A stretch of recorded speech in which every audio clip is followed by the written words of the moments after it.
We dig a little deeper into the story of young Charlie Gard and why his medical story over in Britain means something to us here in America. Plus, we'll get more details on the truck driver who was actually charged yesterday in the deaths of the immigrants and the migrants he was actually transporting in a tractor-trailer truck. And is it the end of Microsoft Paint?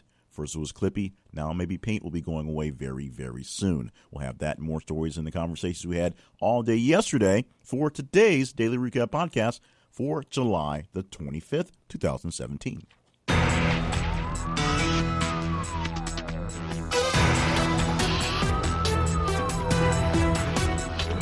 And welcome to the podcast. My name is Jay Cleveland Payne. I'm your host for this podcast, the Daily Recap Podcast. And 5 days a week, we recap the stories that we had from the previous days. For Monday, we do Friday, Saturday, Sunday for the full weekend. And of course, on Saturday, we have a special podcast, which gives you the top 10 stories for the 70 days prior. So you get a chance to help us pick out the stories for the day and for the big day on Saturday by simply following us on social media and interacting with the stories as they come down.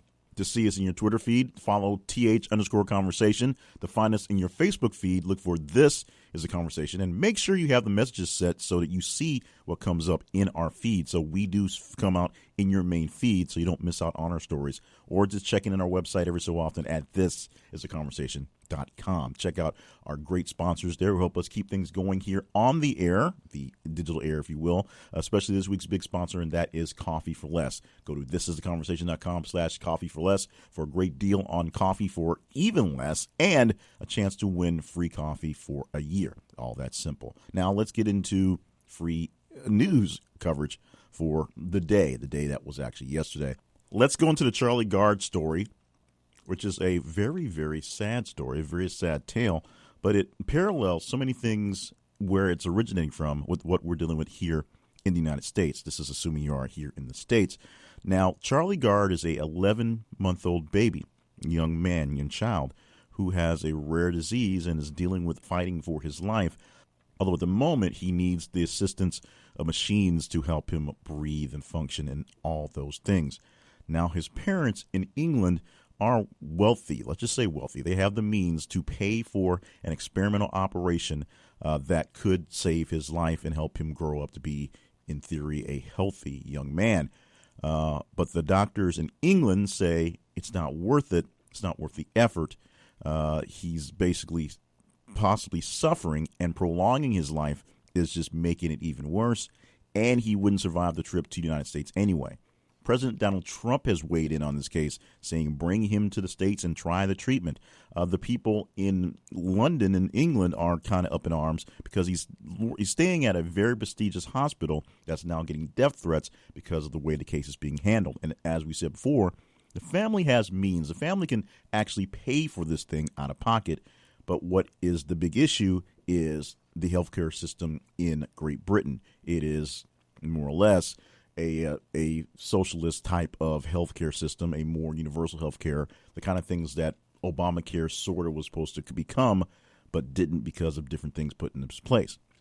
Now, the battle for healthcare is a big thing here in the United States. Over there in Britain, it's not seen so much as the government is getting in your business, but it's the doctors themselves are actually sort of dictating what needs to be done as opposed to the families and going on forward. That's the big question mark here for whatever will turn into universal health care, affordable health care, American Health Care Act, whatever we'll get in the end, that is the end product. What Obamacare sort of promised was not the way that, you be dictated by the doctors, but what's happening here in the States in our healthcare system, because everything is mostly just dictated by the cost of the care and the insurance's ability to help people pay for it. People are tied to their employers for big insurance as opposed to going on their own. So this is a fight here in the States for keeping something like this from happening. This is a group of people who have the means to pay for this thing themselves, but they won't do it over there because the system won't allow it, and they can't move him to the States because they believe he would not make the trip. We'll see how this thing rolls out. Now it's gone to legal systems where to see whether Charlie Gard, his parents, can take him out of the country for this actual experimental treatment, and then we'll see if the treatment actually works. Now, for those of you who love Microsoft Paint, and many of you do, I've got sad news for you. Well, it's not as sad as you think. Microsoft Paint is on a list of apps that are going to be discontinued on Windows 10's next update. So the next update for Windows 10, there's various things that are going away in the Windows operating system. Microsoft Paint is not going away yet, but they're going to officially stop updating it as of the next update. So from that point on, however long Paint lives is however long Paint lives. But like many sort of things that go into beta and kind of sit there forever in this internet age, Microsoft Paint will sort of hover in limbo for upcoming years. Now, Paint has not had any significant updates in years anyway, nothing too major, just basically keeping up with security and keeping it active for the newer platforms. But because there are so many other platforms that people use, and obviously many people use web-based systems for their editing, for things like that, Paint always being the sort of the ugly stepchild of the image editors, not always the most powerful, but some people have done a lot of great things and were able to use Paint for awesome things, including back in the day when it was all you had, and all you had was 8 colors, and it was pretty fun to play with. Microsoft Paint is not being discontinued quite yet, but it will no longer be supported with updates from the next release of Windows 10 on. Very quickly, WebMD, which put itself up for sale a few months ago, has a buyer, $2.8 billion from KKR, a private equity firm who is basically growing its portfolio in health stuff. So WebMD will still exist and probably be run pretty well on a private level. Now, no longer will be a publicly held company, so won't be traded for sale there. But you can still go online and figure out what your crazy illnesses are and sort of hypochondriac yourself into sickness based on the WebMD's diagnosis. We found out more information about the truck driver that was charged yesterday. Actually charged, had to appear before court and charged for the migrants that were found in this tractor trailer, where 9 of them died over the weekend. Now, essentially, this guy's been running an operation where he's been transporting migrants back and forth from across the border for quite some time. And obviously the conditions of having 100 people in a tractor trailer is not ideal. The trailer itself was sealed up fairly well, so you couldn't find the people. And there were just a couple of tiny holes where people had to take turns just stepping into a hole and breathing in air so that they would survive sitting in the trailer on its own. Of course, the heat of Texas this time of year, not exactly conducive to anything, let alone people living inside a big metal trailer. And when they were alerted at the Walmart, when the person came asking for water because they were in such distress, they opened up the trailer and found, of course, about 30 people had to go immediately get hospitalized to get treatment, and 9 people were dead in the trailer at that point. This man is facing various charges, as you would expect. We will see exactly how this thing plays out. This is one that's going to get a lot of airtime on the next couple of weeks. If you missed the airtime on this one, Bush's baked beans are being recalled. A batch are being recalled because of defective cans. Now, what's defective with the cans? There are issues with the seals in the cans that may allow in some air or some whatever and allow the beans to not be as fresh and clean as they ought to be. That's not exactly the best way I can put it, but pretty much that's what I just said. So there's issues with the seals in the cans. No one's been reportedly sickened by any sort of defective beans or contaminated beans or anything like that. But the seal issue was found during a normal just check for batches on how things are going out there. Every so often, quality control will take a can from anything out there, a couple pieces from certain batches, and make sure that everything is fine. And then if something's not good, if it's not shipped out, they'll destroy it before in-house. If it's shipped out, they'll recall it and make sure everything is fine. So these got out on the market. You want to find more information on which cans of baked beans they are recalling, go to the Bush's Baked Beans website. They will not give you that secret bean recipe, but they will get you the canned number, the serial numbers, to know which beans to return. A tech company in Wisconsin is going to the future, and people are calling for the mark of the beast and all sorts of other things. This is going to be an interesting thing. 3 Square Market is a company that provides technology for break room and microchip markets. They have over 50 employees, and they're going to get devices planted that allow them to basically sign in, sign out, and move about. Instead of having their key fob or badge, they're going to get an RFID chip put into their hand, their arm, about the size of a kernel of rice, and it will be able to open up doors within seconds. Now, here's the really weird thing about that. The issue is not so much the voluntary putting a chip in yourself and using that stuff. That's been done for years, and many people with real reasons to have these sorts of things have RFID chips for identification purposes and purposes as well. The big issue is tracking. You are scanning yourself as you go in the door, just like you use your key fob. It gets a record of you being at a certain place. So if you're putting this tracking device essentially in your thumb, are you allowing yourself to be tracked via GPS inside the building, outside the building? Can they hit a button when you say you're calling in sick and find out you're actually at the ballpark? That's supposedly not a part of this chip. This chip is only going to be sort of a dummy chip for RFID, and it will just only register you as a legal person into the building. Also, the big issue comes when someone leaves the company, whether voluntary or involuntary. If someone gets fired, do they put them down in a chair and rip the chip out of their thumb, or do they get a chance to return at a later date to have it removed, or do they just leave it in there and hope it's actually deactivated on both sides? Because then you have a potential security risk of a person with a key, if you will, that's just kind of floating around that may or may not go live on some random occasion. A glitch in the server may allow them access to the building when they shouldn't have. And the opposite, the person with this thing in their thumb that's never coming out, that's useless, but it's a thing in their thumb that's kind of freaky and, you might want to get out. No one's really answered that question because the employees have not yet gotten their chips. We will see how this one grows as well.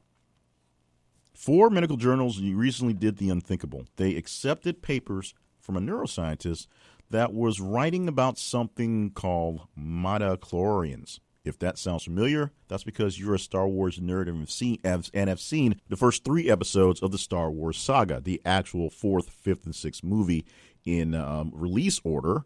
But in chronological order via the story, they are the opening, the prequels to the major story of Star Wars. We have an explanation on Darth Vader, who at the time was just Anakin Skywalker, on how they got to figure out that he had the Force, or the potential of the Force, with a made-up thing called midichlorians. That was essentially, if you need a MacGuffin, that's essentially the gene that the X-Men have to make them mutants. It's akin to pixie dust, allowing kids to fly in Peter Pan, because pixie dust is the magical ingredient of the flying thing. Midichlorians was something totally made up that was not in the original story, but it worked for the introduction of Anakin Skywalker. Now, why is this a problem?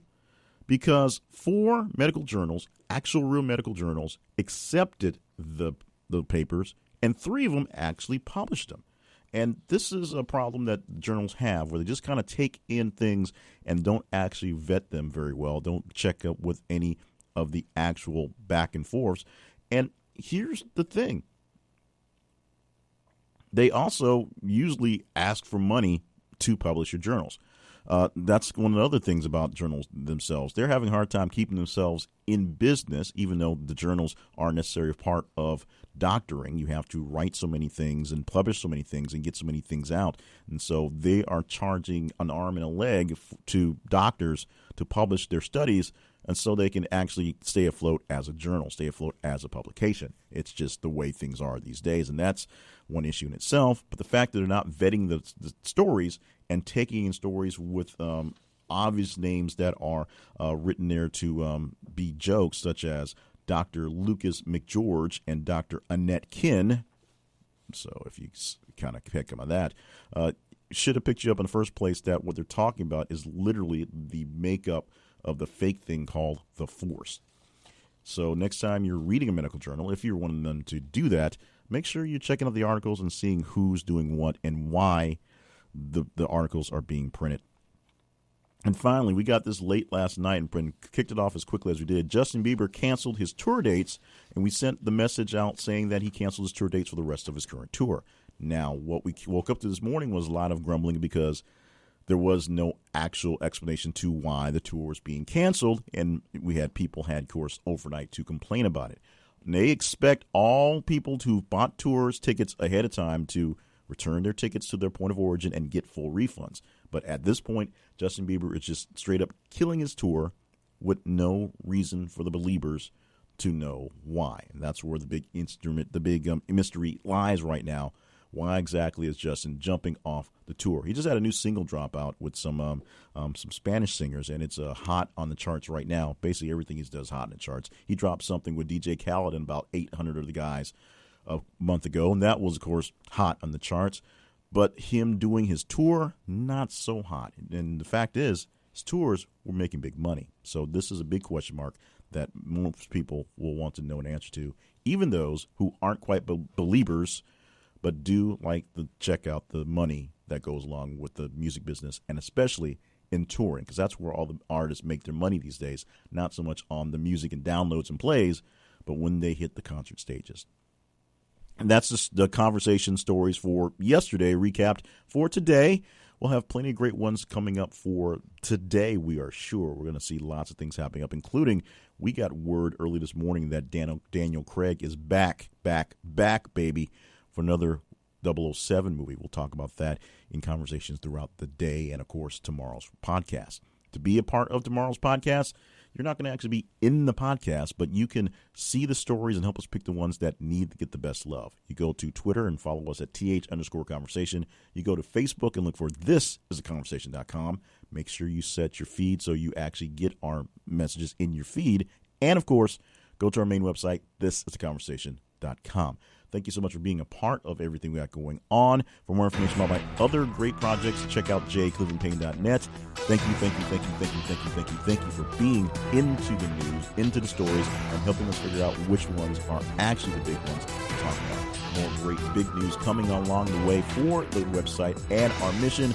Till then, we'll just hang out and keep doing the podcast and doing the conversations. The podcast dropping tomorrow morning from thisconversation.com.